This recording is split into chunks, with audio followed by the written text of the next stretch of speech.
You guys, we need to talk about Love Island again because there is so much that has happened after the reunion. We already recapped the reunion and some things that happened right before it, but things have been going down since the public has seen what happened. It was filmed 2 weeks prior to when it actually aired, but everyone is feeling like there were things that were cut out. Jeremiah and Austin are talking about it, and now Ace is calling out Nick, saying that him and Olandria are not genuine. He's not as close with Nick anymore. It is so crazy. We need to get into literally everything right now. The Love Island reunion clearly wasn't the end of some drama between Islanders, as things have been going down since it aired. Nick has unfollowed Huda since the reunion came out, which some have found interesting because the reunion was filmed 2 weeks ago, so people felt like if there was some feelings about the reunion, he would have just done it right after they filmed. But also, some people were confused on his whole viewpoint of the situation from the reunion because obviously he is with Olandria, and Olandria and Shelly were making points that Huda was not bullied and that she is fed into this mean girl narrative directed at them, which has gotten them more hate. But Nick has gone on a podcast and previously talked about Huda being isolated by some people in the villa, so it seemed at one point in time he did agree that Huda was on the outs. I think Huda and I had a conversation with Chris about how she was feeling that the girls were ganging up on her, but I don't like if there's bullying. Like I'm not for that at all. I don't know if there was bullying or not, but at some point, but you didn't see any. I think no, but at some point I do think it was definitely divided between the girls and Huda, and I don't know if it's called bullying, but there were reasons for that, and maybe the girls were grouping up together on her. I don't support that. I told even Sierra, like, just relax on her. She's still a girl at the end of the day. She has emotions, and yeah, so you did feel like there was some separation. Yeah. You maybe don't know exactly if there was bullying, but there was a moment in time where everybody that did isolate Huda, apparently. I would say there's some separation, maybe for appropriate reason. And at the time, he said that he still followed her and their friends, and it seemed he was saying what was going on with Olandria was a separate situation. Nah, he got it. Yeah. I know Shelly and Olandria unfollowed, like they're not following online. I mean, that's your baby Bookie Tuck. Olandria, she's your baby Bookie. Oh, baby. So where do you stand with Huda, knowing where she stands with Huda? I mean, I still follow Huda on Instagram. We're friends. Like, even though I voted her off twice. We're still cool. We're still cool. I don't really know what, like, the situation between Huda and Olandria, but I mean, Huda and I are cool, and Olandria doesn't have a problem with it, so that's fine by me. But now he has unfollowed Huda. And again, people wonder why he wouldn't have just unfollowed her right after they recorded the reunion, especially after hearing all Olandria had to say. If he really unfollowed to support his girl, why would he let that unfollowing brew for 2 weeks and not just right after he was seeing how hurt she was by Huda at the reunion? Now, Jeremiah hopped on Snapchat after the reunion to share some things that were not shared in the edited episode that aired, and he said that Nick did stand up for Olandria. So last but not least, Nick definitely did stand up for Olandria. And seeing Nick and Olandria in person was so cute, because that was the first time I seen them in person together, and the chemistry was just that's why I was instantly like, I already loved them separately, but them together was amazing. But yeah, it got edited out, but I just want to come on here and say 1,000% Nick did stand up for Olandria. Now, speaking of Jeremiah, he was airing out as much as he could without breaking the 1-year NDA he has. He said that a lot wasn't shown in the episode, and after watching it live with Hannah and Iris, they all agreed that things were cut out, like all the guys making up. Yeah. But they didn't put the other things in that I feel like were probably more, like the real makeup of everything. Like I feel like people did makeup. Yeah, true. They made up harder than it looked. Oh, That's a good point. that is true. Yeah. I mean, I feel like most of the things I said did show. But there was like maybe a couple things that didn't. Yeah. Just like the rebuilding. I think of, like, friendships and Facts. everything. They showed all the thing, but not the actual, like, oh, okay, we're, you know what I'm saying? They didn't show a lot of the being cool. I think like at the end of the day, like we all went through this experience together. We all love each other in our own ways, and Shortly after the reunion was filmed, Jeremiah and Ace were interacting with each other on social media, so fans did see before the reunion that things seemed to be smoothed over with them, even though it didn't exactly look that way from the clips that we saw in the actual reunion, as they only really showed Jeremiah defending that he wasn't a love bomber and Ace defending that he wasn't a ringleader. Now, Jeremiah did come to the reunion prepared though, with receipts according to Snapchats, but we did not see them get put to any use. In there? Bro, he's literally got receipts. Oh yeah, 37 pages. 37 pages. Well, you didn't do nothing wrong though, right? Now, as for some other things that got cut, well, Austin claims that he crashed out and they cut it out. How you feeling?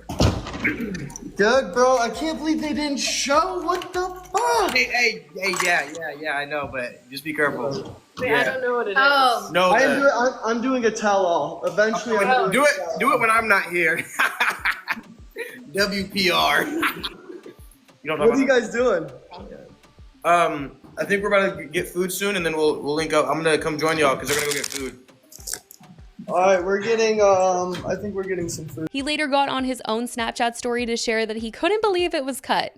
Oh man, let me know what you thought of the reunion. They didn't show my crash out. I might do a tell-all. I don't know, but swipe up. Let me know what you thought of the reunion. Now, as for Huda, Netflix has had a response to her statement made during the reunion where she said she wasn't legally allowed to speak on who she's romantically maybe hanging out with. Shortly after the reunion, Netflix changed their bio on X and said, "Don't at me, I don't know." So people were like, wait, do they not even know what she's talking about? Why can't she legally speak on who she is seeing? And they ended up making it a whole billboard, you guys, and Netflix was seemingly throwing some shade at Andy Cohen as well. The billboard said, "You have my permission to replace no with I can't, it's Netflix," which is what Huda said in the reunion, that she legally can't talk about her relationship. She just can't, it's Netflix. And the caption was the #1 way to say no of the summer, which was definite shade at Andy Cohen, who was like, you can't talk about your relationships? Like, this is the #1 show of the summer. Huda shared after the reunion that she was uncomfortable by how much she was being asked about her current relationship status. And well, Louis, the guy that she has been hanging out with, who is on Perfect Match, which is on Netflix,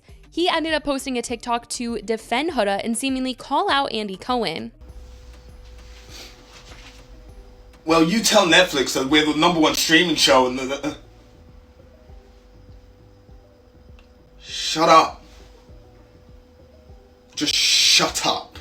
In the caption, he said, "I am under Netflix, so Huda's response is doing that out of respect for me and what I got going on. And if she says she don't want to talk about it, it's as simple as that. She ain't got to." Now, as for what else has been said, Vanna also deleted this TikTok that said, "Me tuning into the reunion to see they cut the most insane scene involving me, but at least I can sleep at night." She also replied to someone on TikTok that said, "I stood up for Olandria and they cut it out too." As for what else was cut out, somebody asked Jeremiah why no one questioned Ace during the heart rate challenge, and he said that it got edited out because a lot of people were blaming Huda for doing too much, and people have just been like, why isn't anyone talking about how Ace literally pulled her in and also seemed to enjoy it? Speaking of Ace though, okay, he sat down for an interview with Speedy where he wanted to talk about how manipulated the edit was on Love Island. He was airing it out, you guys. He has certainly stirred up a ton of drama, and I do feel like there will be unfollowings that come from what he has said. But in this interview, he was making it sound like outside influences made Taylor stay with Olandria. I assume he's talking about producers, basically saying that he wanted to explore connections, but he was being told to stick with Olandria, and they edited her to look like this fool going for someone who wasn't that interested in her. Understanding correctly, Olandria is your good friend. Taylor's also your good friend. Mm-hmm. You know how much Olandria is interested in Taylor, and you know how much something or someone or whatever is influencing Taylor to want to be with Olandria. Am I interpreting that correctly? Yeah, definitely. And I know Olandria definitely really was trying to get to know someone for them, and it sucks that she had to deal with that and get the shit in the stick of that whole entire equation. But, you know, again, Taylor had reached some influences amongst that situation to where he had no other choice. Did other people, or were other people aware of those influences, or kind of were you only aware of it because he told you?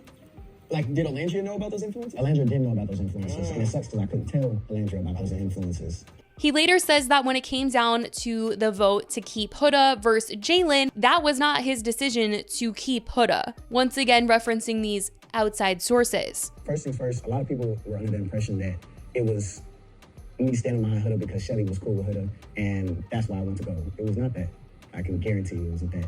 Again, a lot of influences play on, you know, Islanders being voted off, you know, a lot of influences. And if I had my way, I would definitely pick Jalen to stay. If what I'm understanding is, if there weren't these influences, you would have voted for Jalen to stay instead of Huda to stay.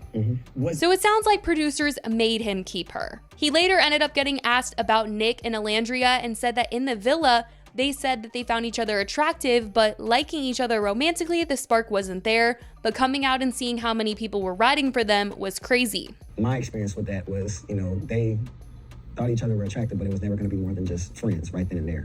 And they were just, it was just going to be cool, and just as time goes on, Sierra gets, dragged out the villa. Now it's a thing where I'm feeling like I have to be catering to know what's going on between Nick and Olandria. What's going on between Nick and Olandria? It's part of, the Love Island, experience. But my last conversation with Nick before I left was, he finds her attractive, she finds him attractive, but they haven't found a romantic spark. And that was my conversation with him throughout this entire experience. He was saying that it was nothing more than physical attraction. It was just not at that romantic spark level. Gotcha. And, coming out the villa and, seeing that this whole Nick Olandria thing has been a thing for a while, it's like damn. Later on, he was asked if he thinks their relationship is real right now, and he did not want to answer.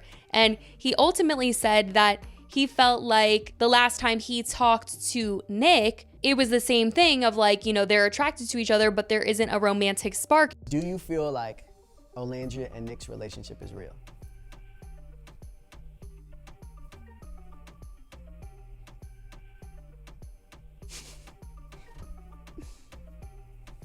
Is this you thinking, or is this your answer?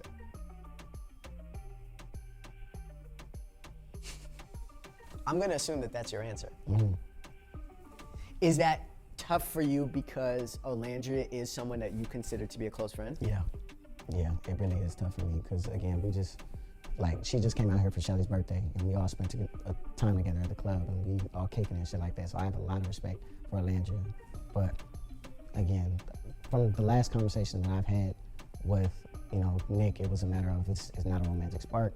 They just, they find each other attractive. Nick and Olandria's relationship, you've expressed in silence, you've expressed your opinions on that. Mm. Do you think that the other relationships that have come from Love Island are real? Yeah, Taylor and Clark, I know that's for sure real. And the other ones, not so much, or? He later says that him and Nick aren't as close as they were in the villa based on how things have been outside with not publicly defending him, and he feels like his friends should be defending him in public and behind closed doors. From the villa. Who I consider to be my friend is the people who support me out loud. And who are those people? Olandria, obviously me and Shelly, one of the friends, and Taylor. That's it. Brian calls to check in on me from time to time to make sure I'm straight, and that's it. So, be asking you who your friends are, and you name Olandria, Taylor, and maybe Brian. The glaring omission there is Nick. Yeah, and don't get me wrong, like, me and Nick are cool, but like, to say we are super, super close, like we were in the villa, it's not the case, because again, certain instances, I take a look at it for what it is. Coming out this villa, I've seen a lot of people not stand behind what they say and let narratives continue to spin. The people who stood on what exactly happened in the villa after having all the conversations said today, till when this interview drops, this is who my current people who are close to me. I respect Olandria, I respect Shelly, I respect Jeremiah, I respect Brian, and I respect Taylor. I'm not super, super close with everybody like that coming outside the villa because, I just see certain things on the internet which I don't respect. And I know you're probably about to ask me about the whole Nick is not a part of that equation. It's just, again, certain things I don't rock with. I feel like if you're my friend behind closed doors, you're gonna be my friend in public. Sure. And again, we all have fun, we joke, we troll. I seen he did a whole tattoo thing, funny as hell. But when it comes to the serious shit regarding my character, that's the things I take serious. And you feel like he didn't stand up for you and or silence narratives when he had the opportunity. And I told him that. I told him, I said, yo, I feel like the answer that you gave was just mad PR, and I didn't respect it. And he was like, well, I'm pretty much over it, so I was like, okay, cool. It's just so crazy to hear all of this being said because Shelly is obviously so close with Olandria, and so everyone is wondering what is going to happen because obviously Shelly is with Ace and he is coming for her friend's relationship. But anyway, he was also asked about the heart rate challenge in this interview, and he says that he was uncomfortable. Now, he was challenged, okay, because Speedy was like, you didn't look uncomfortable. You looked like you enjoyed it, which he tried to explain himself. One thing I will challenge you on. Yeah. You said you felt uncomfortable. Yeah. You looked into I looked into it. And don't get me wrong, I was smacking the basketballs and shit. I looked into it to me. And I completely get that. I get that. But again, I'm going into it with the mindset of it's a challenge and everybody's just trying to have fun and do that shit. Sure. But again, I completely can see how that looks and why I should be held accountable. But trust me, Shelly done went through all the emotions with me in regards to that. Huda coming out of the... Now, it doesn't end, you guys, because shortly after this interview, Amaya got online to address her breakup with Brian, saying, "My papayas, Brian and I are no longer together after leaving the villa. It became very clear we were on two different journeys, our visions didn't align, and relationships are supposed to be a team sport. You don't have to drink the whole sea to know it's salty. All love here, and I truly wish him the best, Amaya Papaya." This has been a crazy week, you guys. We are not, at the time I'm recording this, 2 days removed from the reunion, and there is all this drama that has continued. You would think that things would have simmered down, but no. Feels like it's just getting started, but I certainly want to know what you guys think about all of this, from Huda and Louis and Netflix to Ace and what he had to say about Nick and Olandria. Let me know all of your thoughts in the comments. I love you guys so much, and I will talk to you in the next video. Bye, guys.